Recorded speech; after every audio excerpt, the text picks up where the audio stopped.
welcome to a cold edition of Houston Roundball Review presents Folks Talkin Sports, sponsored by 5 Star Properties, a Dallas-based company owned by a Houston alum. If you're facing foreclosure or need to sell your house, as is for cash, call 972-532-SELL or visit the website at 5starprops.com, FIVESTARPROPS.com.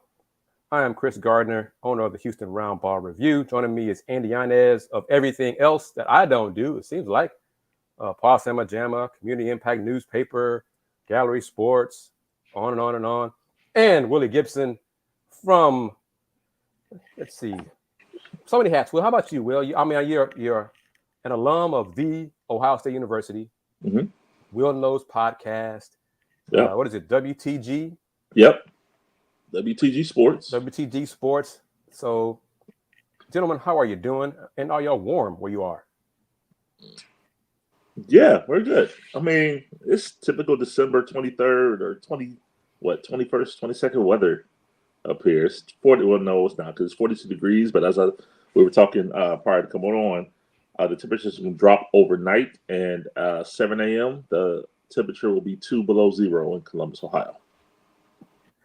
Andy, you want to be a part of that, man? No, I do not. I'm staying far, far away from the Midwest. But welcome to everyone. Wise citizens, thank you for your comment here. Thank you for your support on the Houston Roundball Review YouTube channel. I'm going to say this. I got some good news for the Houston Roundball Review via A.D. Moore, Adolphus Moore. He received approval to cover the Super Bowl as part of the Houston Roundball Review. So once again, back-to-back years, the Houston Roundball Review will be covering the big game. I guess I should have said that. I should say the big game. Yeah, you got to say that. I might be in trouble on that one. So, yeah, the big game. Sorry about that. But A.D. Moore will be representing the Houston Roundball Review at the big game. So props to him. Kudos to him. And I sent it to Will already, but Andy will probably be there regardless. I already applied for the men's Final Four. Did that Saturday. So that credential portal is also open. So fun times for the Houston Roundball Review. Andy, I'm going to test your brain, man. We're going to talk about the Cougs basketball game last night, but what are your thoughts on, and you too, Will, your thoughts on signing day yesterday, the first day of, I guess, the December period for football. How did the Buckeyes do, Will, in your opinion? And then, Andy, how did the Cougs do, in your opinion? Buckeyes did well. They signed 20 players, had a couple flips on the day of. Had a young man who was committed here to Ohio State, ended up signing with Auburn. That happens. Conversely, we had a young man sign with Ohio State that previously had been committed to LSU, Joshua Mickens, defensive end. So it happens, but all in all, 5th-ranked recruiting class in the nation for Ohio State. 20 commitments signed on Wednesday, 7 from the state of Ohio, which is always key. Ohio State put the fence up, and on to the next one. Ohio State lost a couple due to NIL. There was one kid in particular that had a number, and Ohio State refused to meet that number. And it's interesting because of what we do, that then turned to, well, Ohio State doesn't have the NIL money. They don't have money to sign these kids. They don't have NIL money. And that's not the case because the 2nd and the 6th highest paid NIL earners in college football are Ohio State Buckeyes. Number 2 is C.J. Stroud at $2.4 million. And number 6 is Jackson Smith and Jigba, who did not play. Played 1.5 games this year. He's number 6, a little under $1.8 million in NIL money. So the smear tactics didn't work. It's just Ohio State doesn't pay up front, and there are schools that have a quote unquote signing bonus program where they pay kids to sign, whereas Ohio State will participate in NIL. However, once you become a member of the program. Andy, when you hear numbers like that, man, what do you think about when you hear that in terms of Houston Cougar football? I mean, Ohio State loses players. Get players flip from Ohio State commitments. What do you hear when a massive program like that happens, gets flips, in terms of the Houston Cougars are far from being a big-time football program on a national level? Yeah, that final point, that's what sticks out. The Houston Cougars name, image, and likeness portion here at the University of Houston has a long way to go when you're gonna, I mean, honestly, would it ever be able to get to a level like that when you're being able to compete with those premier Power Five? I mean, really, the answer is no. At least no way in the short term. I don't see it envisioning happening, but I think that just is it's a big piece of the puzzle in terms of what separates the Houston Cougars and the University of Houston when, especially from a football landscape, where you think of those premier programs. When Ohio State, they're really, when you look at Houston, they're in a level by themselves with the other premier programs across college football. The Houston Cougars are nowhere near that level. So when it comes to name, image, and likeness standpoint, you're not really going to be able to be competitive with those type of names, at least not anytime in the foreseeable future. In regards to signing day overall for the Cougars, they had 16 signees for their early signing period in the 2023 that happened yesterday. We're recording this on Thursday the 22nd. The signing day was the 21st of December. And their two highest recruits, and Will's going to laugh at this from the Ohio State perspective, in regards to the two highest recruits for Houston were two four-star prospects, obviously, depending on who you asked when it comes to those ranking systems. If you ask Calvin Sampson, he wouldn't care at all about those ratings. But when we're looking at the football perspective, those were the two highest rankings out of high school. And I think a good thing, something that's good for the Houston Cougars, is that they were both from the Houston area. And now named the first one, Jonah Wilson. He was a four-star prospect from 24/7 Sports out of Decaney High School. He's a receiver that was ranked 37th in the country, number 51 player overall, 51st player overall in the state of Texas. And the other was running back Parker Jenkins, who comes from Klein Forest High School, again in the Houston area, another four-star prospect that was the number 35th overall running back in his class and 84th overall in the state of Texas. So Will looks at those numbers and he'll probably laugh. But I think overall, and well, let me add this caveat as well. With the latest groups, and I haven't checked it today, so it might have updated. Actually, see if I can get that today. But as of yesterday, Houston had jumped from the 70th best recruiting class in the entire country to 54. So, according to who? According to On3. Okay, that's the name of the site. Yeah, because it's Will knows different sites, different ratings. Like 24/7 Sports, as of 2:30 today, has the Cougs overall. I think this includes transfers, was 65th overall. So it varies between 55. They have it at what? 65. 24/7. Well, yeah.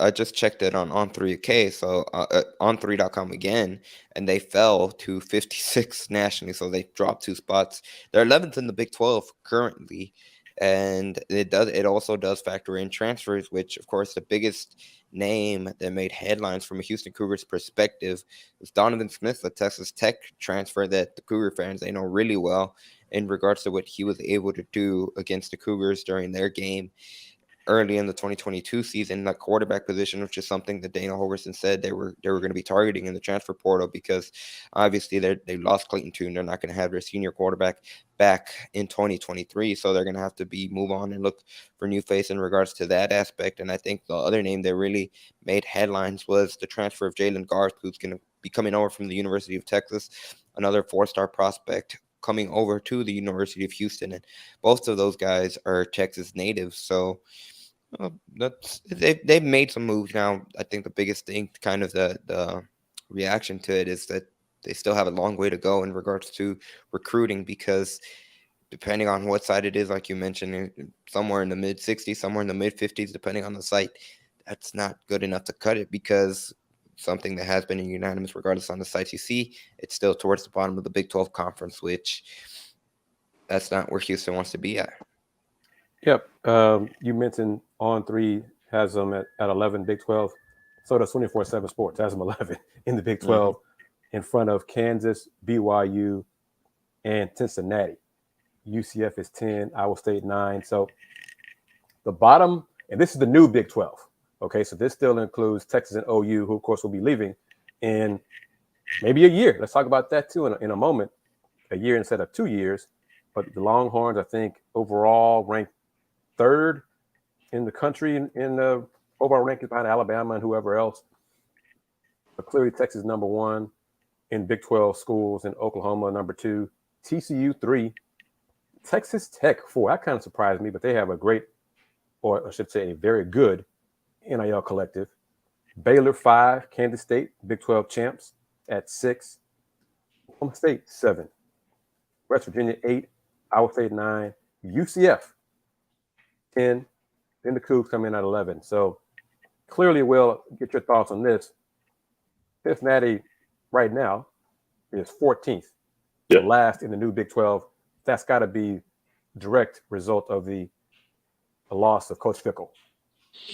Absolutely. And not just the loss of Coach Fickell, it was an underwhelming replacement in Scott Satterfield. He was on the ropes in Louisville, and they kind of gave him a nice little cushiony, soft landing spot because it was getting a little tight for him in Louisville. So underwhelming replacement for Fickell. But yeah, the Luke Fickell departure to Wisconsin definitely plays a huge part in that. Well, do you recall how many 5-stars signed with Ohio State? I believe 2 off the top of my head. I know the one that sticks out for me is Brandon Ennis, number 29 in the country, wide receiver from Florida. And he stands out because he took a call from a new coach in the Pac-12. And it was a little tight for a minute over here in Old Columbus. A recent hire in the Pac-12? A recent hire in the Pac-12. Placed the call to the young man. And things were a little touch and go here. That, first he took the call and said, well, I'm not going to sign in December. I'm not going to wait till February, which is the traditional signing day, first Wednesday in September. But immediately, Ryan Day and wide receiver coach Brian Hartline jumped on the jet, flew down to Florida, and smoothed over whatever had to be smoothed over. And the young man signed yesterday with Ohio State. Okay, and I know the new hire in the Pac-12 made a call to commit to his his alma mater, excuse me. Yeah. And they were kind of on pins and needles, but they got that one. He signed on that line with Florida State, unlike Travis Hunter, who left to follow Deion to Texas State and now followed Deion at Colorado. So Deion's trying. Colorado is I'm kind of curious to see what they do in the Pac-12, what's left of it. And let's touch on I got a lot of things we're going to kick around a little bit, and then we'll talk Cougs basketball, men's basketball. We can talk about. Let me say this. First, don't want to forget it. Give thanks to the sponsor of Folks Talkin Sports, 5-Star Properties, and going to do a couple of things here as I talk about them. But UH women, Andy, Will, they're 3-10 now. Lost yesterday. Closed out non-conference 3-10. But 5-Star Properties is sponsoring Folks Talkin Sports. Show is sponsored by 5-Star Properties, a Dallas-based company owned by UH alum. See the number there. Call 972-532-SELL or 972-532-7355 or visit their website at 5starprops.com if you are facing foreclosure or need to sell your house as is for cash. Once again, 972-532-SELL, 972-532-7355. Post-game show yesterday.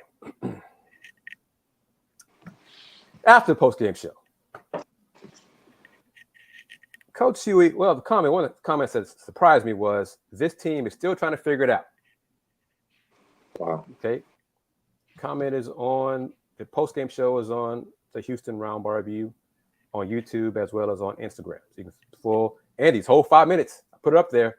I have not been slapped on my hand yet because it's past the 4-minute mark. So I'm waiting on that call or that email. But he said this team is still trying to figure it out. We're 13 games in. Still trying to figure it out. What when I say that to you, that he mentioned that, what do you think, Will? He's still trying to figure it out. And when I say that, I mean, October, September? Practice starts in September? Late September, October. Okay, October. So 2 months in, 13 games in, and you're still trying to figure it out. He doesn't have anything else to say. He can't explain it, is what that tells me. Yep. And that's what I mean when I say he's still trying to figure it out. He's run out of things to say. Andy, what do you say? I think I'll prefix it by doing another example with the other basketball team that's across the hallway or across the other side at the Guy V. Lewis. And this is for a story that I'm working on for gallerysports.com. I'll plug it at the end of the show. But one of the quotes that Kelvin Sampson gave me in regards to that aspect around this time is really when he feels like his team starts to look like they envision, like how they want them to play. And I don't think it's a coincidence when you look at the level of success where men's basketball's had. And then you turn around, you look at the women's team. Now they've really struggled. They were able to get a win against UTSA, although it looked like for a second there, for a moment there, it could have gone awry as well. I think it's just overall, and I agree with Will in terms of, Ron Huey kind of running out of answers, but I think just overall, it kind of feels like it's a team that's just lacking an identity at this point, and really the inability to close out close games. It's just been a constant. Yep. It's been a constant issue for this team that it hasn't been able to figure out, and the more losses they've begun to pile up, it's kind of like the team's beginning to, maybe not unravel might not be the right word, but there's just nothing that instills confidence that they can find a way and go on a miraculous run in conference, because for all intents and purposes, for any chance of an NCAA tournament, they have to go into the conference tournament. Once again, after we mentioned it at this point last season, it's all about the conference postseason tournament and somehow going on a run in that tournament. And that's the only way for Houston to be able to make the NCAA tournament. And Will, they lost to Washington State yesterday, Wednesday, 70-63. Not a lot of turnovers. I think 19 for State, 20 for Houston. The Cougs forced 8 turnovers in the first quarter, led 17-12 after one. Second quarter, Will, they were outscored 16-4. Is that right? 16-4? Yeah, 16-4. 2 for 13 shooting, 8 turnovers in the second quarter. So they just had it flipped on themselves. Might have been 9. So they trailed at halftime by 7, and the second half was basically even. It was a push. Lost by 7. Monday, they won over UTSA, another bad team, another team struggling. Tell me how often you hear this kind of combination, Will. UTSA committed 36 turnovers, but shot 52% from the floor. How? Okay. All right. The Cougs were up 10 with about a minute or change in the fourth quarter, and the game went in overtime. Wait a minute. Yes. So, but they found a way to pull that one out or play less bad than UTSA, whatever perspective you want to use. So, yes, they forced 36 turnovers. I guess you could say that. But UTSA shot 52% from the floor. So when they did turn it over, they were hitting. They were hitting whatever they wanted. They just couldn't get across half court a lot. So that the combination is strange, but yes, They're 3-10. They're going into the American, 16 games in conference play. The conference opener is next Friday against SMU, in-state rival. And now all the teams who are remaining in the American will get a chance to send the Cougs, UCF, and Cincinnati out with L's, because they're leaving, going to the Big 12. So that's going to be extra motivation for those teams to make it even more difficult for Houston to try to get wins. But like Andy said, these 16 games don't matter. They have to win most likely 4 games in 4 days in March in the conference tournament in Fort Worth at Dickies Arena to get to the NCAA tournament, period. Because 16-0, which we know they're not going to do in conference play, they're not going to do that. They got to win 4 games in 4 days to get the automatic berth and advance to the NCAA tournament. Andy, would you like to bet on that happening? No, I would not. And I guess let me backtrack. I mean, they could finish in the top half of the conference and advance and get a bye in the first round. They don't have to win 3 games in 3 days. But either way, I don't see that happening either. But your thoughts, Will, and I say all this to say, Coach Huey is a good man. But good people sometimes get fired because they don't produce the results that they are hired to produce. And barring some surprise, this will be all 9 years of his tenure at Houston of not advancing to the NCAA tournament. I'm finally seeing and hearing from alums and people who have more influence than me, what is up with women's basketball? What is wrong, Kris? What is wrong with Houston Cougars women's basketball? We should be better than this. So folks with money are starting to pay attention to this. So they're starting to question the administration. I posted the results, tweeted on yesterday, had a reply from an attorney, 3-10. Man, he's got some sway. Okay, 3-10. Weren't they picked second in the conference? Yep. And the 3-10? Yep. Man. So, Will, I think you are correct. That when you say Coach Huey has run out of things to say, but at this point, he's feeling the pressure from what I've been told from friends and contacts and other coaches. What do you say, Andy? Will they win 1 or 2 games in conference tournament? I could see them making a run and getting into the semifinals again. And that depends on how the rest of the conference shakes out as well. So let's say 17, 18 games left in his coaching career at Houston as head coach. I think the end is near. Will, I do finally, after all this time, after I was first questioning this 3 years ago. Andy came around, I think, 2 years ago. This is it, Will. I think people are finally realizing that he's just not the right person for this job. I just don't understand it. It has to be that they just weren't paying attention, because I remember when we first started doing this, and you guys would say that, and I'm sitting here like, how does he still have a job? And I'm not called for job guy. I'm not. Right. I'm not. I am not advocating for anyone to lose their job. So it's a results-driven business. And if I look at the results, it's difficult for me to understand why a change hasn't been made prior to now. And what is it now that the epiphany has been like, okay, yeah, we might have to make a move. I hate it for the man. I do. Mm-hmm. I do.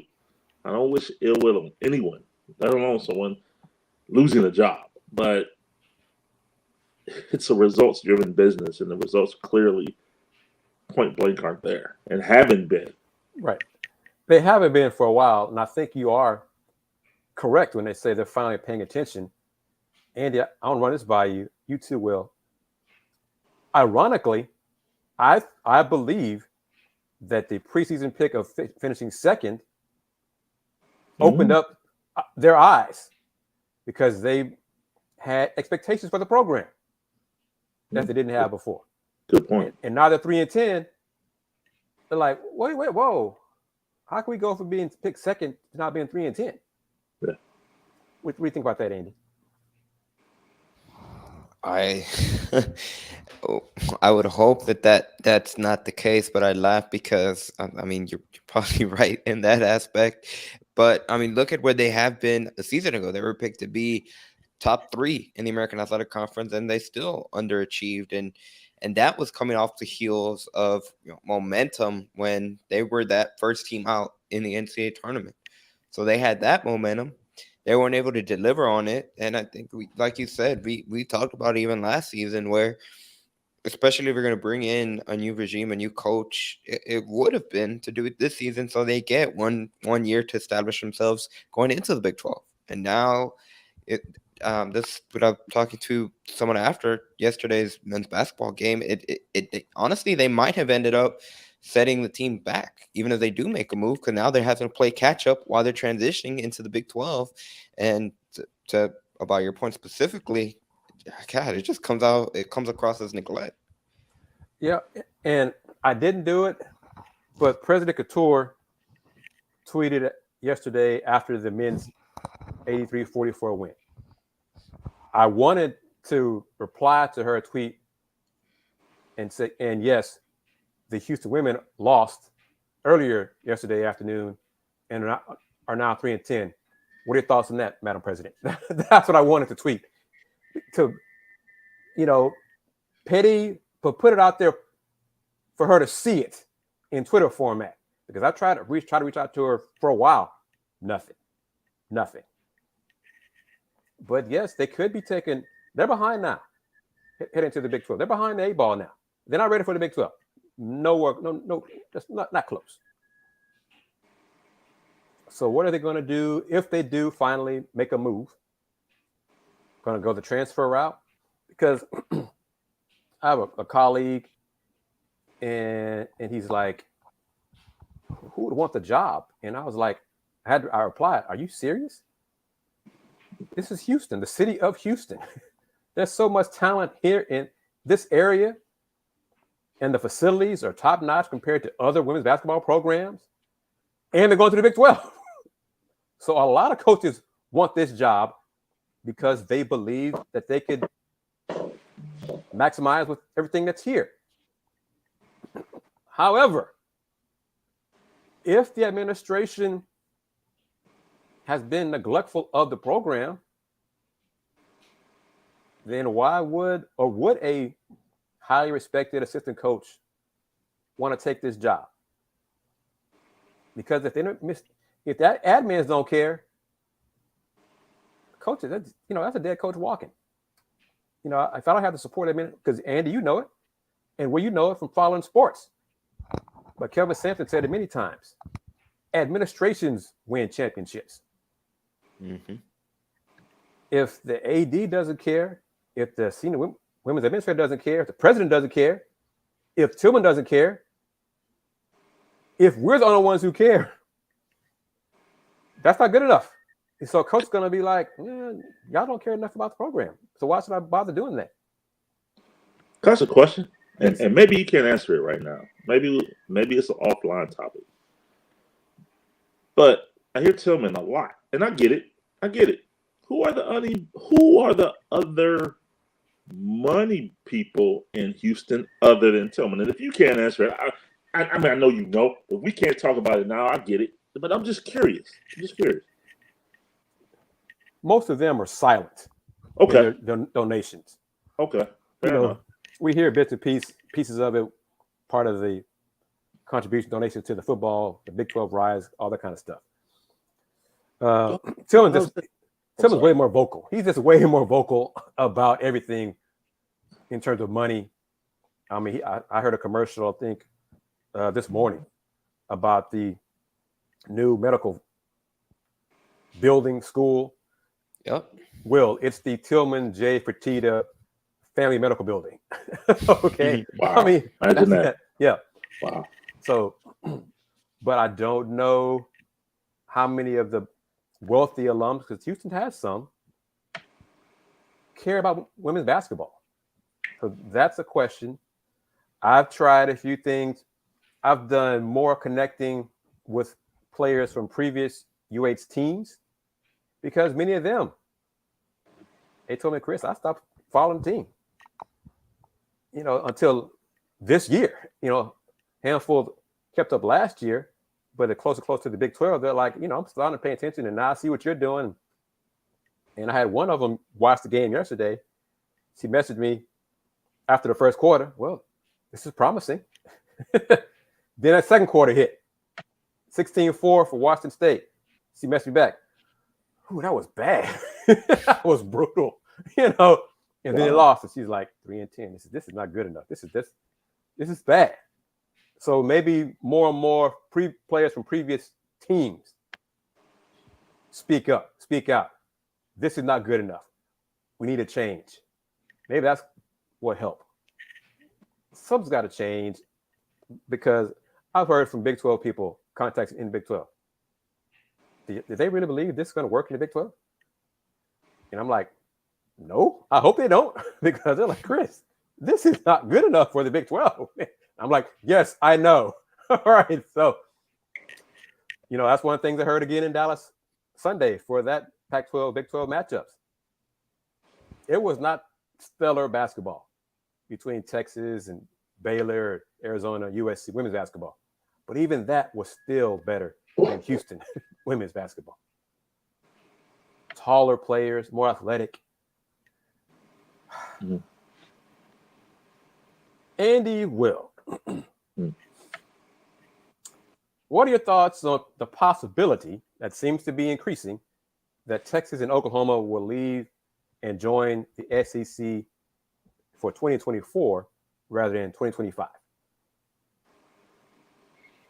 I think the probability is super high. I really do believe. I mean, it's closer now than it's ever been, I'll say. What changed, in your opinion, Will?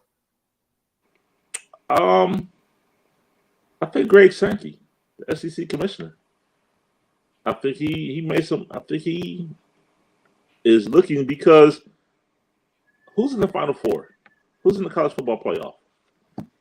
Ohio State, Michigan, TCU, Georgia. Georgia is his only SEC representative. Mm-hmm.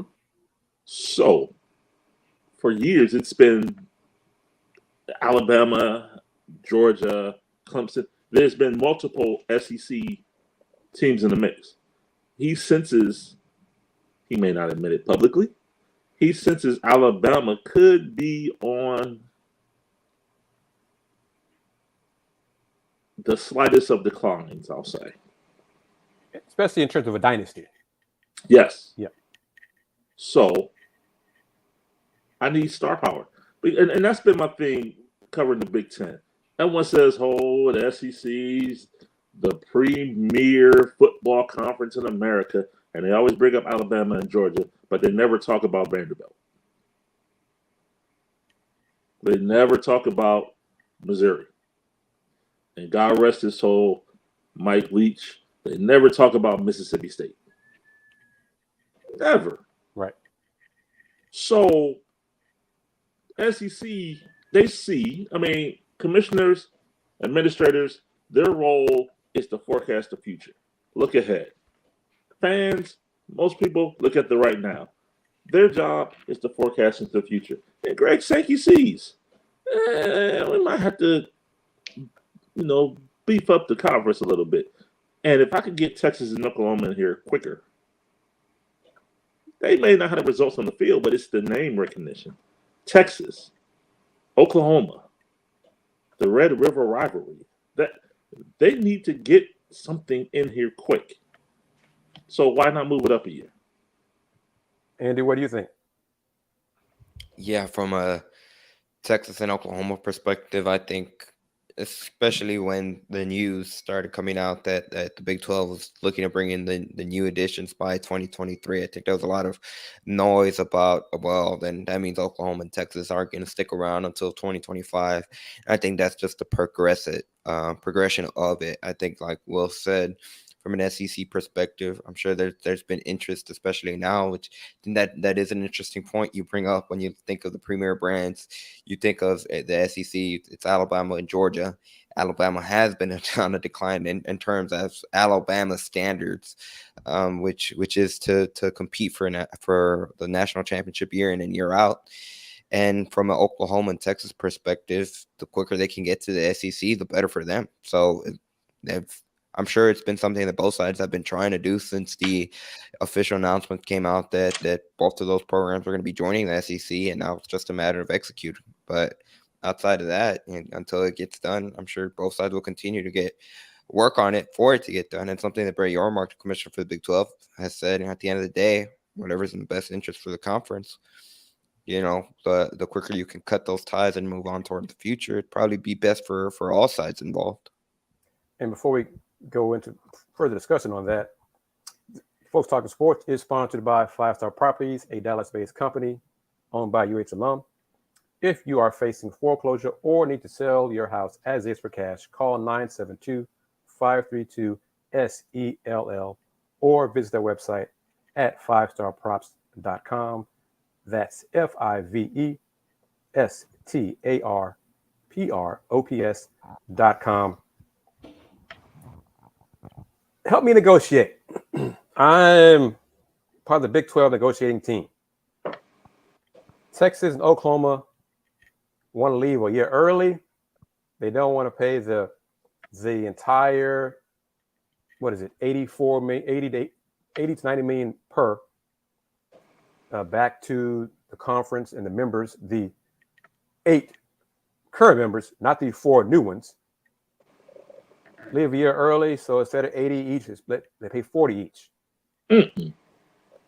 Roughly. But I'm the Big 12. I'm losing Texas and Oklahoma. I got to go to ESPN and Fox, or ESPN specifically. Okay, we got to make sure you guys are not going to lower what you're paying. In that if we let them leave a year early. So how are we going to make this whole?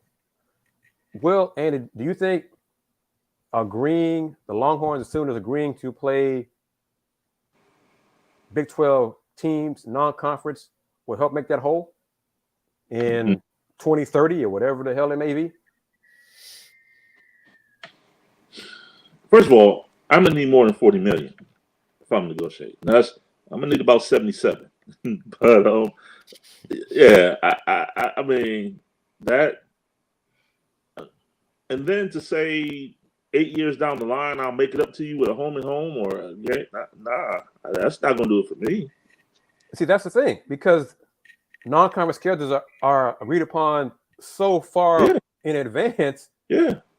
So if I'm the Big 12, that's not. I mean, I've read about that. That's part of the negotiating things, possibilities that the Sooners and Longhorns would come to, play, be the opponent.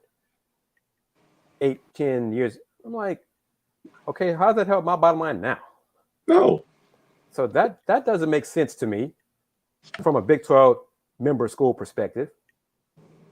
The negotiating, the grant of rights, I want my money. I want my money. And, one of the reasons the Longhorns and Sooners reps are angling to leave a year early is because they were not happy with the 4 schools the Big 12 expanded to. So? Y'all don't have a vote anymore. Y'all leaving us. So we're moving on. So I'm, from a Big 12 perspective, I'm like, okay, we're not concerned about you not liking our 4 expansion candidates. So, okay, give us our full $80 million each.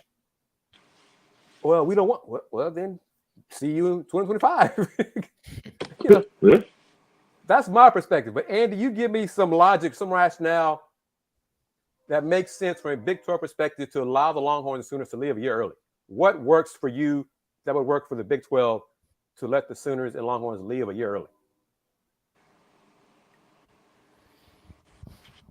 early? I think really the biggest thing that you have to do is, like you said, Kris, is that bottom line. And I think if you're looking at it from a Big 12 perspective, you at the very least have to be able to get 70 of those 80 million at least for them to be able to leave a year early.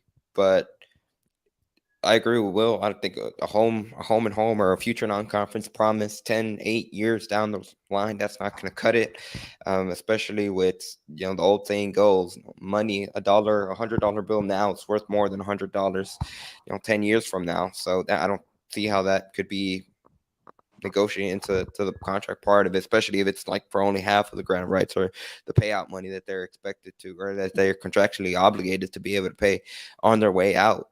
I think at the end of the day, in order for it to get done, they have to figure out a way to come up with the money. And whether it's for Texas or Oklahoma, whatever connections they are, the alumni they have, however they get that money, I think 70, maybe 60 would be pushing, and I think if they can get it to 60, that'd be a win for the universities and the SEC. I think that's much more what you're going to see in order for those schools to leave before 2025. Now, I'm not entirely too sure what kind of the negotiations would be back and forth from a Texas and Oklahoma perspective. It's not like the schools are going to hold out from conference play or anything like that. So I think it's interesting. It'd be interesting to sit in on those conversations and try to see what the back and forth is between the Big 12 and those two programs to exit out early if they don't want to get the full piece of the pie of the 80 million on their way out. Can I provide a little perspective on the Yes. home and home piece? So, just from the Ohio State perspective, June 2020, 2.5 years ago, right? It was announced Ohio State will host the University of Alabama September 18th, 2027. That was announced in 2020, to your point, how they announced 7 8 years. In 2020, everybody was like, oh, now? I just said Ohio, Alabama's on a slight decline. Who knows? Nick Saban won't be there in 5 years. Right. From now. Right. So what's the incentive for anybody in the Big 12 to say, yeah, we'll take a home and home in 2030? What? See, that, that's my take on it is I want the money. ESPN, they want ESPN and Fox want Texas and Oklahoma to be in the SEC, ESPN in the SEC in 2024. Okay. I know why you want it, because Big Ten's new deal starts 2024. Okay, yeah. But if you want that, then you pay Texas $80 million for them to pay the Big 12. No. Okay. Because I'm not trying to be petty. I'm trying to be business person. Okay. I want my money. I don't want to play Texas in 2030, 2032, 2035. I want my money. And the fact that the Longhorns and Sooners are upset at who the Big 12 expanded to makes me even happier to keep them around for 2 more years. Yep. Because if you're not happy, well, show me how miserable you are by giving me what you owe us. If you're so unhappy, if you're so pissed off, you know our account information. You know what I send those wires? Send us our money. And then we'll say goodbye to you 2024. Thank you for your time in the conference. But if you don't want to do that, we'll say goodbye to you in 2025 and keep it moving.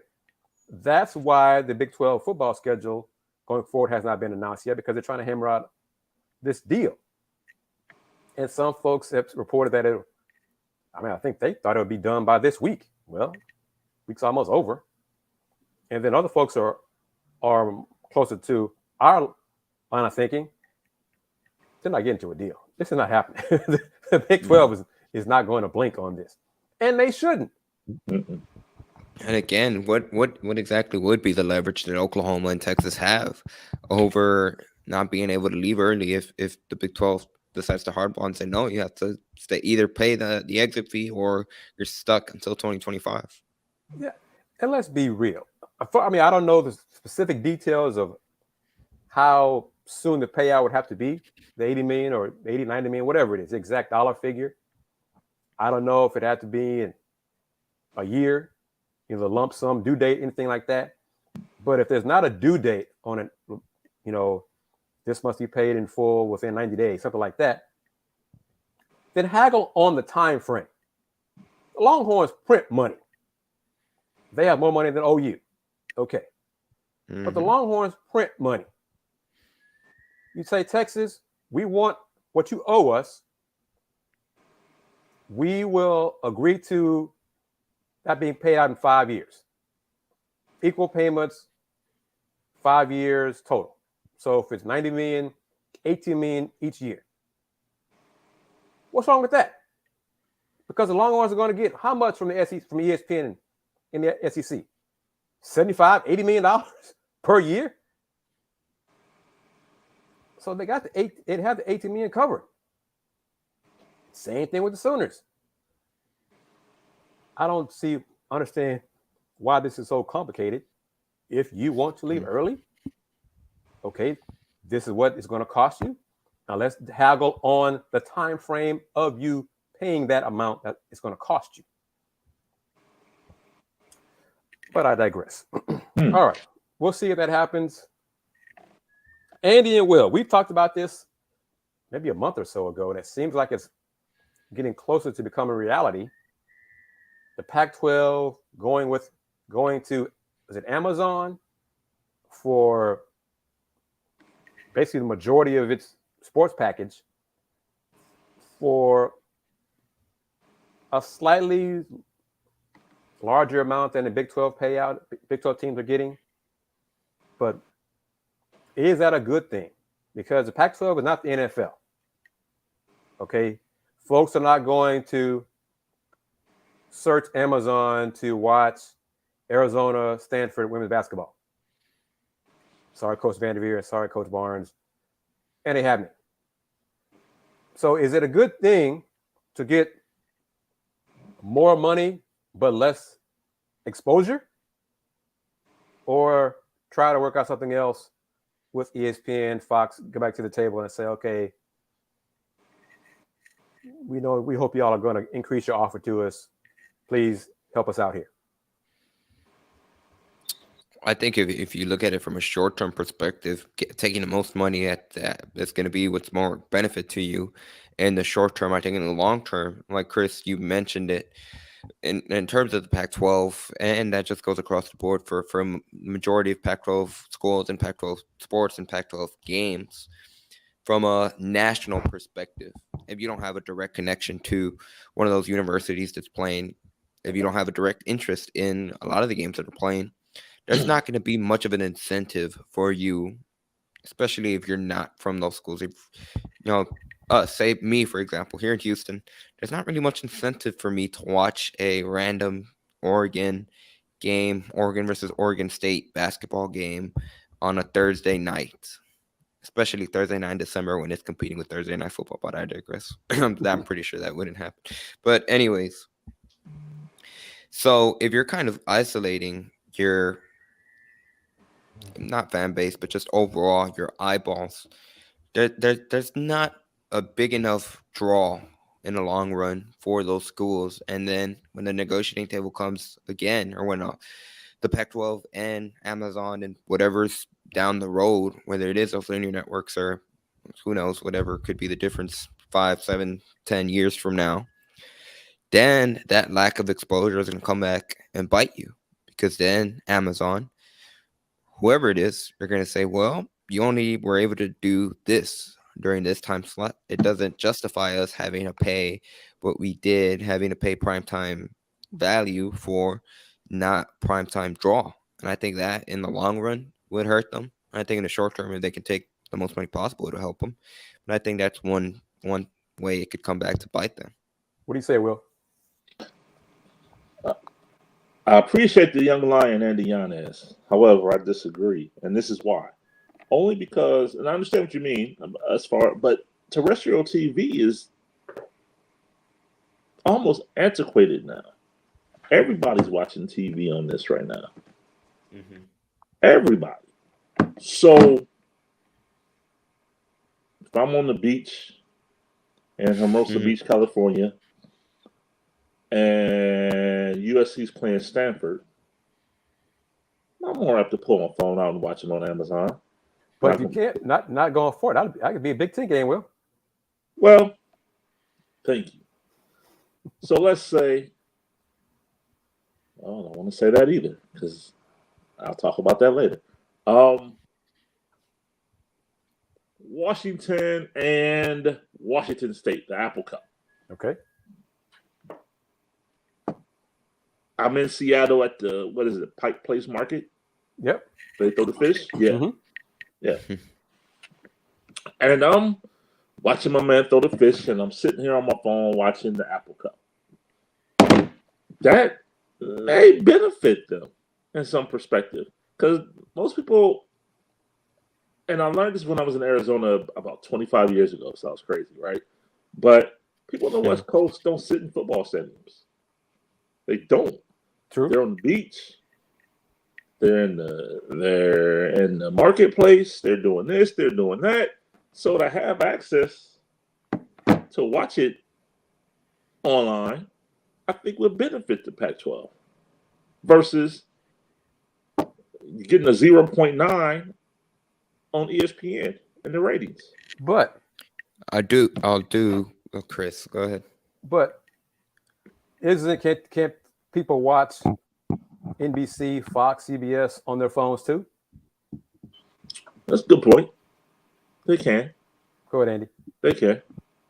And the only counter to that, what I was going to say, and that is a great point. But I think overall, when you think of who would be likely to watch a game like that, wherever they may be, whether it's at a sunny beach in California or the market in Seattle, I think much more it would have already been kind of maybe you don't necessarily have to be a diehard fan, but it would have been like, again, a supporter of the program that would have probably figured out a way to watch those games in the first place. And I think just in terms of switching to a streaming platform only, I think could potentially hinder growth across not a direct affiliation. And that's just something that I see could potentially come back and hurt them in the long run. But to be honest, who knows? Because there hasn't really been, like you said, Chris, outside of the NFL, which is the NFL is in a league of its own in general. So I'm not entirely too sure because we don't have a direct example for it, but that's just one potential drawback that I could foresee. And a couple of things. The NBA's next media rights deal is going to involve streaming. It's just a question of how much. The Pac-12, we don't know the details of what they want, what George Kliavkoff wants. I think a streaming only for the Pac-12, I'm not sure what amount would be good. They want, obviously, I think they want $40 million per school. I don't see them getting that. So what amount would be, how much more than the Big 12 is getting per school would justify streaming only? So it's currently Big 12, well, not currently, but it's like 32 million and change with the potential with CFP and everything, maybe getting to 45 to 50 million per school. But straight up, what amount would you say justifies moving to streaming only on Amazon for the Pac-12? 10 million. So 40 million. So what they want, they're taking 40 million. Would that 10 million increase justify the move? I would say so because what's left of the Pac-12? That's the thing. That's the thing. Okay. Go ahead. So let me say this back to you, both of you. What if it's 32 million, 34 million? So it's not a 10 million bump. And then Arizona says, Well, we can get close to that and more exposure going to the Big 12. Mm. So with a $10 million bump, if they get it, you think that would be enough to keep Arizona, for example, in the Pac-10? Short term, I think it would. Yeah, until they can negotiate a bigger number elsewhere. Yeah. Because, in Colorado, because I don't think Deion's going to stay there very long, 3 years tops, whatever. He'll have success and outgrow it, or he'll fail, and they want him gone because they won't like the outside activities that he brings in, or the external stuff that he provides, all that kind of stuff, whatever. So it's interesting. I don't want to see the Pac-12 disband. Okay, if it happens, it happens. But I'm coming from a someone who covers college basketball. Okay, men's and women's. So that's my angle on it. I know this is football generated. I know that, but don't forget about basketball and how it impacts basketball and that. Because Andy, I was at one of those few people when Uverse had the Pac-12 networks. I watched Pac-12 women's basketball on Friday nights because it was some of the best college basketball in the country, and it was damn sure better than what I was watching here locally. So but once Pac-12 fell off, Uverse no longer there, I pretty much forgot about it until they came on ESPN or ESPN2, because I wasn't going to get it on another platform. I was going to get on the Fubo or Fubo, whatever, pay extra money for that. So that's just an example there. So if they go strictly to Amazon, that's more money. I'm not going to pay it if it goes strictly there. That's the exact point. They're not going to be, unless if you're a diehard supporter, that's not going to be, if you're on the fence of deciding whether you want Amazon Prime or not, I don't think that's going to be the final nail in the coffin that I have to catch those Pac-12 games. I think it becomes much more of a niche, for lack of a better phrase, potentially. Yeah. So one more time, as we wrap it up here on the Thursday edition, and we're doing Folks Talkin Sports on today, December 22nd, because we're not going to have a show on Christmas night on Sunday the 25th. So we're giving you a little Christmas present early to see our three handsome faces, to share our knowledge with you, our insight as well and opinions. Folks Talkin Sports is sponsored by 5starprops.com, 5-Star Properties. Give them a call at 972-532-SELL, 972-532-7355. 5-Star Properties is owned and operated by a UH alum in Dallas. So reaching out there as well if you're facing foreclosure or need to sell your house as is for cash.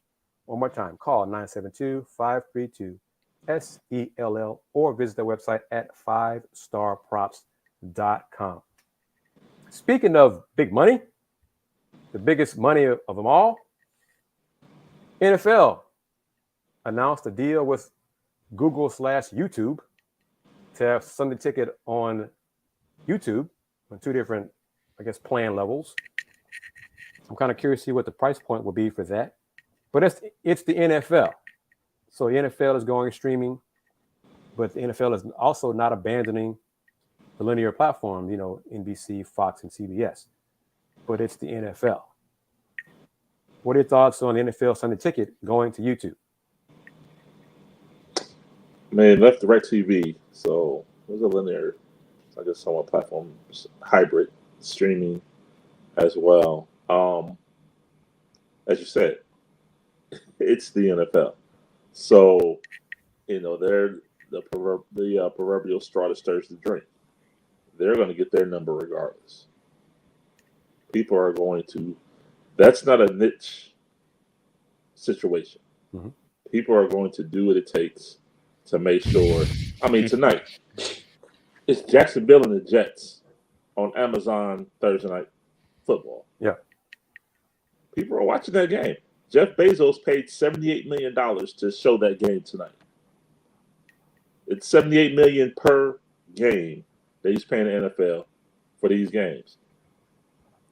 And he's going to make a return on Jacksonville and the New York Jets. So it's like he made a return on Houston and Philadelphia.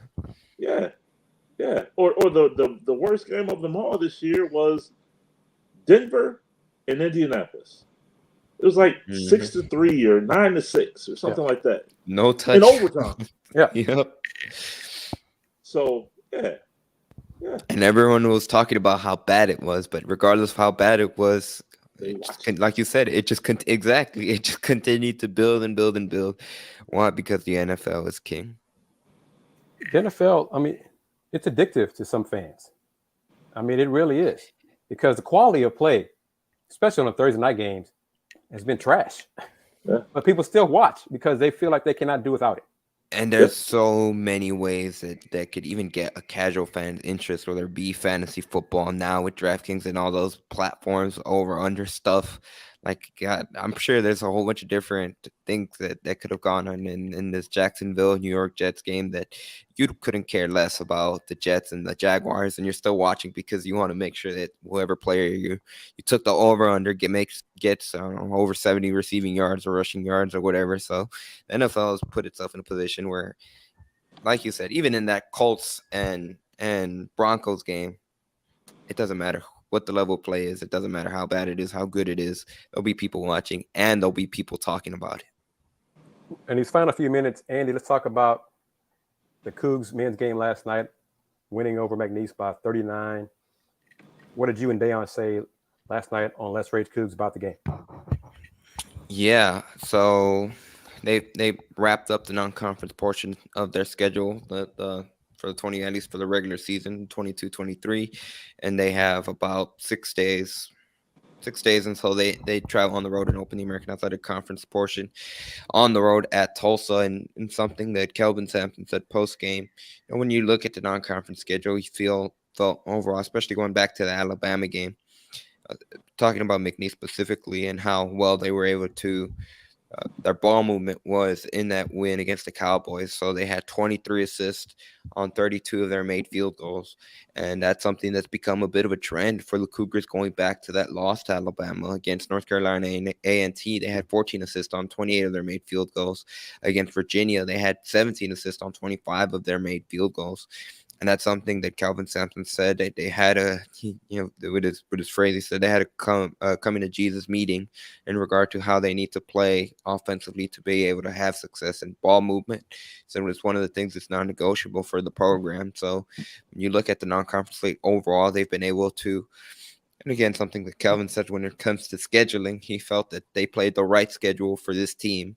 He said it's something that happens more often than not, because obviously Calvin Sampson's in charge of the non-conference scheduling portion for the Cougars' schedule, for not to sound redundant, but just in terms of, they could have been anywhere from 13-0 to 9-4 in regards to the challenges they had. That Alabama game, the experience they were to pick up from that game, it's something that they've talked about multiple times, and it's been certainly a valuable learning lesson, wisdom and lessons. That's what he calls W's and L's, wisdom and lessons. And they took a lot of lessons from that game against Alabama. Now heading into the American Athletic Conference, the final conference schedule in the AAC for Houston. It's just a lot of excitement as they continue to improve, because, as they go into January, they'll be better than they were in December, which they were better than they were in November. But the ultimate goal is to get into the conference tournament, whatever that may be. Obviously, is to win the conference tournament, win the regular season. But then it's all about March once they get into the NCAA tournament. So it's just continuing to improve, continue to build as they go to their journey towards March. Well, let's go to you first. Wrap it up. What were you going to say? You said you had something you wanted to touch on before we shut it down. I did. Something about Pac-12 matchup of Washington, Oregon, something like that. Potential Big Ten meetings. Oh, no, I didn't have anything. Not for this. Oh, okay. Yeah, I don't have anything. All right. Well, I think that's about it. Oh, is Ryan Day still in trouble? Mr. 45. No, emotions have subsided, and he'll be okay. He'll be okay. 45-5 should be okay to keep him around for year 4. Even if they lose again to the team up north? Talk to me. Well, here's the thing. If they play December 9, I don't think they lose because it's difficult to beat a team twice in 6 weeks. Let alone Ohio State to come in the game a little more healthier, I'll say. But no, I don't. Yeah, no. Emotions run high after a rival loss here in Columbus, so everything was on the table. But I think now cooler heads have prevailed, and it's on to the Peach Bowl. They're actually off. Yesterday was the final day of bowl practice in Columbus, and they're off until the 26th, and then they head down to Atlanta for preparations for the Peach Bowl, New Year's Eve night. Well, Andy, the Cougs football team plays in frigid Shreveport Friday, December 23rd. Tomorrow? What's Yes, the spread on sir. that? Do you know what the spread is? Last time I checked, I think the Cougars were favored by a touchdown, but I can get you the updated odds. No matter. You know my question for you as we wrap up this edition of Folks Talkin Sports. You predicting to win? I am. And if you are predicting to win, for all intents and purposes, for the program's sake, they should win. They should be able to. And across various platforms, that seems to be the consensus. And they have their senior quarterback, and they have Tank Dell for that game, so they should have the better players on the field. And I'm gonna go ahead and guarantee it. I'm not only gonna guarantee it, I'm gonna guarantee that they cover the spread. Guarantee. Louisiana will be without his top receiver as he opted to not play in the bowl game as he prepares for the NFL draft. I think, like you mentioned, it's going to be a really frigid game, which both programs are not used to playing in that type of elements in the weather. I think the biggest key for Houston, I guess the biggest issue, and something that Hogerson and Tank Dell said leading up to the game, they want to get rid of that sour taste out of their mouths when it comes to Tulsa and how they let the Golden Hurricane ruin their senior night. And then the Golden Hurricane turned around and fired their head coach despite beating Houston to end the season. But I digress. I think from this aspect, I think the biggest concern for Houston would be their defense. That's kind of been the story of the season. And I think it would be interesting to see how both programs respond to that frigid temperature because, like I said, they're not used to it. So we'll see how the offenses prevail. But I think Houston has more, at least on paper, they have more than enough talent that they should be able to take care of business against a 6-6 Sun Belt team to finish third in their conference and lost to the one common opponent they had, Rice, by double figures. But you know what they say, when it's bowl season, anything's possible. That's why you play the games on the field and not on paper. All right. Yanez is predicting a Cougs win, and the Cougs will cover in the Independence Bowl, December 23rd in Shreveport. Yes, sir, Mr. Gibson. This question: Did Houston sell their ticket allotment? I'm just curious. I'm not sure. They have not made no I doubt announcement that. about that. They won't publicize that. It's a 4-hour drive to Shreveport. It can't really fly into it. It's going to be 20 degrees for the entire game. I don't think it will be a good showing. It will not be a good showing. But they will have Houston Cougar supporters there. We talked to some after the men's basketball game or during the men's basketball game. So there will be Houston fans there. I just don't think overall there will be a lot of people, period, in that stadium. Yeah, it's going to look kind of sparse inside the the stadium. Promotion, even for the student tickets, which, I mean, I haven't really seen much promotion in regards to that aspect either. Shocking. I say very sarcastically. But they did a good job. The UH Cougar football Twitter account did a better job yesterday. They killed it. The signings. So that was a step forward. And they're just a production value on some of the Donovan Smith video. That was a pretty cool touch with the video. I think it was interesting that you had Tank Down Clayton Toon. To me, it kind of seemed like he was passing the torch to Donovan Smith in that video. But I think the production value, they've killed it in that aspect as well. That's good. And we're 10 days away from 2023. So I'm expecting, hoping, whatever, some point soon, them beginning to promote the spring game. Just putting it out there. It's time to start promoting the spring game. First really big event for the football team as they head into the Big 12 in July 2023. So April spring game. That's 3 months away. start hyping it up, get people involved, come to the game, all those things. Come to the new additions, new faces, new quarterback. What do I know? Willy Gibson, how can folks find you on social media, sir? Oh, social media. So I was gonna say in about 5 minutes you're gonna find me outside throwing salt, so this rain doesn't freeze on my driveway. But I digress. But you can find me on social media at Will Gibson7 on Twitter and Instagram, Facebook at Will Knows. And Mr. Yanez, come back, sir. Or I'll just go ahead and do myself and what he does, what he has to do. I'm Kris Gardner of the Houston Roundball Review. Find me on Twitter at the HR Review. On Instagram, Houston Roundball Review. Houston Roundball Review also on YouTube. TikTok for a little bit as well. Houston Roundball Review. Got post-game comments from Coach Huey after the loss to Washington State on Wednesday. That's on the YouTube channel, as well as post-game comments from Rice head coach Lindsey Edmonds after the Owls had their first loss of the season Tuesday at home against Middle Tennessee. Both of those are on Instagram and YouTube at Houston Roundball Review. And Yanez, how can folks find you, sir? I'm back. I disappeared there for a second, but they can find me on Twitter at @Yanez_5. Be sure to continue to plug the Pawd Slama Jama YouTube channel at PAWDSLAMAJAMA on YouTube. We are a few subscribers short of 600. Obviously, we're still on the road to 1,000 subscribers, so please do your part and help us out on the road to 1,000.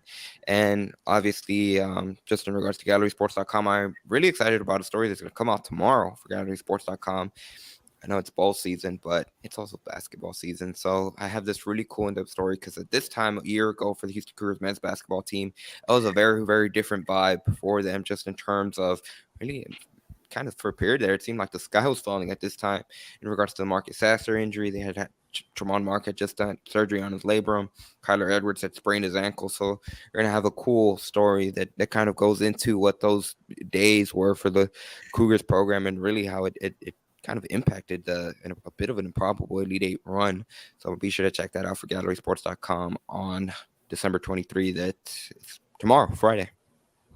And as we wrap it up here, I want to say Merry Christmas, Happy Hanukkah, Happy Kwanzaa to everyone who's watching us on Folks Talk Sports on Twitter, as well as on the Houston Roundball Review on YouTube. The audio version of this show will be on Spotify, Apple, and iHeartRadio within 2 hours or so, hopefully. So thank you once again to our sponsor, Folks Talkin Sports, 5 Star Properties, the owner who is a UH alum based in Dallas. This show, if you're facing foreclosure or need to sell your house, as is for cash, call 972-532-SELL or visit the website at 5starprops.com. That's FIVESTARPROPS.com. Gentlemen, thank you very much for fitting me in on this Thursday's time frame, a little different. No show this Sunday on Christmas. So stay warm, enjoy the holidays. Yeah. And we'll have to do it again because, of course, the Sunday following is New Year's Day. So how are y'all for that? We probably need to do it before. I mean, I'm cool with that. I mean, we'll see because I'll have the Rockets. I think are playing on New Year's Eve, so they should be open. And the Cougars play on New Year's Eve too. So yeah, we should be okay. We'll figure it out. The Buckeyes play on New Year's Eve too. So yeah, and James Mueller was unable to join us because he's spending time with his family this evening. So we understand that, no problem at all. So thank you very much to everyone who watched us. And until next time, everybody take care. Peace.